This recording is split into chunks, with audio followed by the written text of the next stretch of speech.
Hello, and welcome to the WHSS video series on steps to gaining housing. My name is Dan Mills, and I'm the Housing Navigator. Today, we're going to discuss what is an emergency fund and how do I build one. Okay, let's get into it. Folks, I've met a lot of people in the work that we do that lost their housing because some unforeseen event happened and set into motion a financial crisis that they just couldn't recover from quickly, and they lost their housing. If you ever watched this series in the past, then you've already heard me say, bad things happen fast. The good things take time. When it comes to finances, that is even more true. And having an emergency fund may save you from a lot of really bad things happening really fast. An emergency fund is simply money that you put away for real emergencies. That could be anything, like an unplanned medical expense resulting from an accident or other health emergency. It may be an unplanned loss of income due to the loss of a job or even losing a spouse or partner. Heck, even an unplanned large expense like a vehicle repair or having to move unexpectedly. Whatever it is, it's important to make perfectly clear that an emergency fund is not something for taking a vacation, buying a new TV, or some other gadget. It's for real emergencies.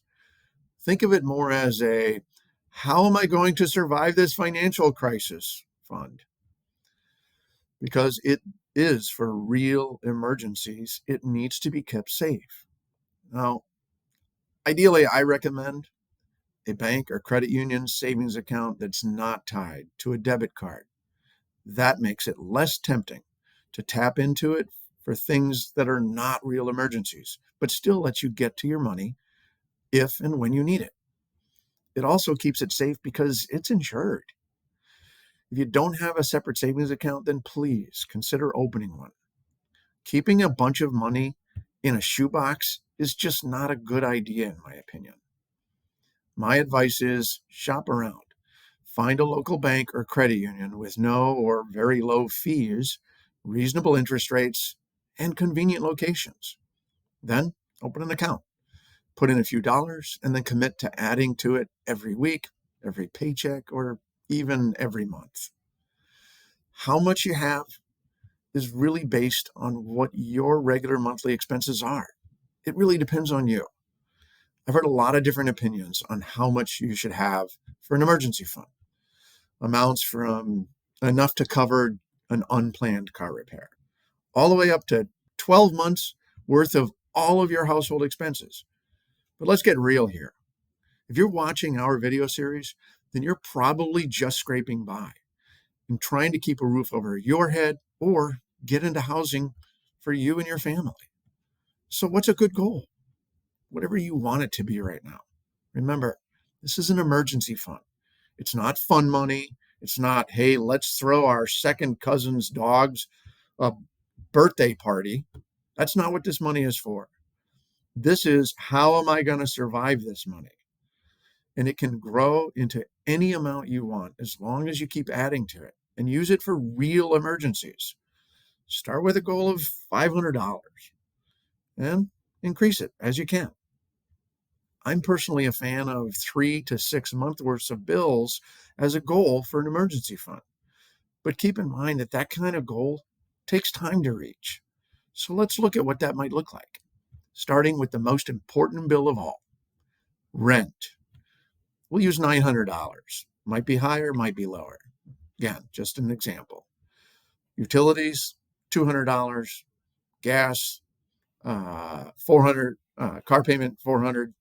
Gas, oil, other routine maintenance, stuff like that, $200. Okay.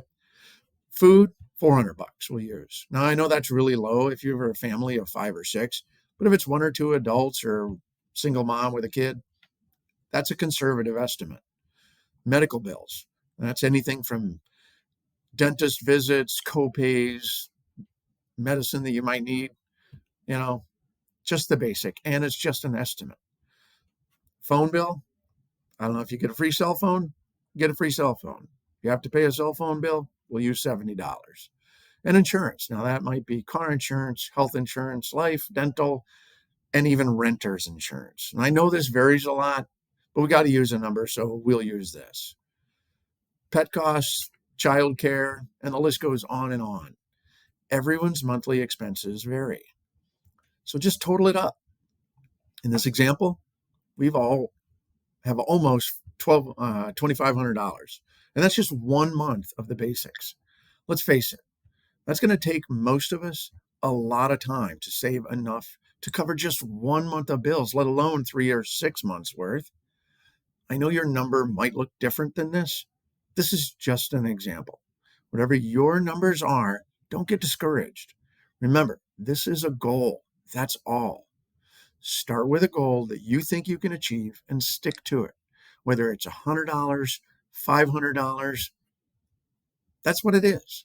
Start there and keep going. Remember, bad things happen fast, and the good things take time. Having an emergency fund is a really good thing that can save you and your family from a really bad thing, like losing your housing. Thanks for watching. We'll see you on the next video.